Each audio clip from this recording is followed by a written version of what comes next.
Recent thunderstorms have left a trail of devastation across the Eastern Cape. 6 people died, 19 sustained injuries, and 142 others were left homeless in the King Sabata, Dalindyebo and Mhlonhlo areas. Premier Oscar Mabuyane visited the deceased families. For more on this, I'm joined now by Mamkeli Ngam, who is the Eastern Cape Cooperative Governance Department spokesperson. Mamkeli, thank you for your time. There were these dramatic visuals that we were seeing and pictures that people were sharing yesterday in various parts of the Eastern Cape. But pictures and visuals from a distance are one thing. You have seen the real life impact of these storms. What can you tell us about the impact of the storms we saw yesterday in parts of the Eastern Cape?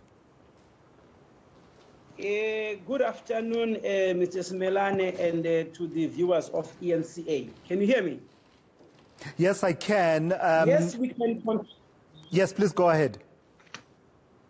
Yes, we can confirm that the leadership of the province, led by Premier Oscar Mabuyane, did visit the areas that have been affected by the thunderstorm that hit the area, 3 areas, Nyandeni, KSD, as well as Mhlonhlo local municipalities. The damage there is quite extensive.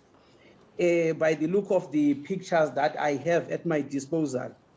Infrastructure has been damaged, about 8 schools have been damaged, including animals, healthcare facilities, households have been damaged. However, safe to say that our teams have been able to provide a preliminary report that we are working on to ensure that we provide the necessary assistance to the affected communities as rapidly as possible.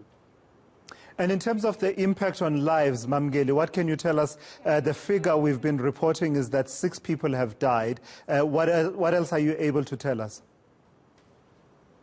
Yes, indeed, Thulasizwe, I can confirm that 6 people have died, and some of them have been, they will be buried sometime this week. And safe to say that provincial government is sending heartfelt condolences to the bereaved families as a result of this a natural disaster.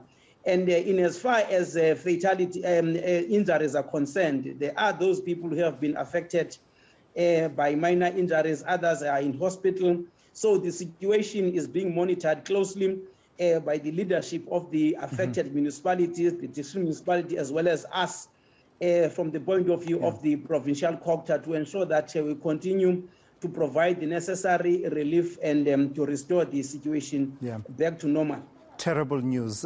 Before I let you go, Mamkeli, and before I run out of time, the other aspect that I wanted you to talk to is a concerning aspect as well. It has to do with the number of people, of young men who have died during the summer initiation season.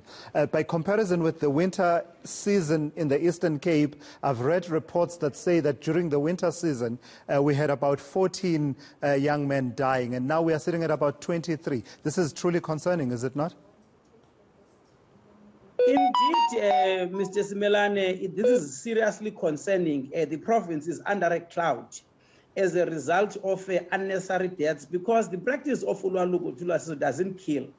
What kills our young boys is the neglect, is the lack of care, is the abuse that is obtaining in some of the Amabhuma and initiation schools. What has happened now is that we appeal to parents to say that they must visit Amabhuma and initiation schools 24/7 to ensure that the number 23 doesn't increase, because one death is one death too many.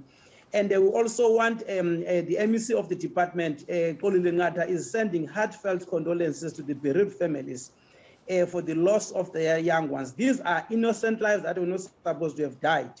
And we have, as a department, put everything in place in terms of the risk-adjusted strategy to ensure that we've got a death-free summer season. Unfortunately, parents and families are letting us down in terms of completely outsourcing the issue of sending their boys to the bush.